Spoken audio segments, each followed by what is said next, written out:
Cancel हो गया है, तो बच्चे नीट के जो बच्चों का एग्जाम कैंसिल हो गया है वो बच्चे बहुत व्यथित हैं। उनको लग रहा है हमें दोबारा देना पड़ेगा, हमारी मेहनत खराब हो गई। तो महाराज आपसे रिक्वेस्ट है कि नहीं, क्या मैसेज देना। मैं आप सब बच्चों को एक बात बोलूं, मेहनत खराब नहीं होती है। एक समय पर किसी स्थिति का होना निश्चित होता है। हो सकता है कि जिस समय पर आपका एग्जाम हुआ उस समय पर उपलब्धि मिलनी शायद अनुकूल नहीं होगी, इसलिए ठाकुर जी समय पर होता है जो कुछ भी होना है।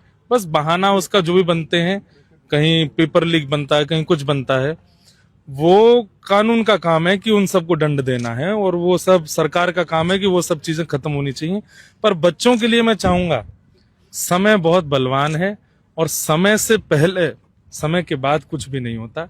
हो सकता है कि जो दोबारा एग्जाम होगा वो समय ही उचित हो आपकी उपलब्धि के लिए, इसलिए बिल्कुल व्यथित मत हो, बिल्कुल भी परेशान मत हो, सब मंगल में होगा, ध्यान रखना अपना। Thank you.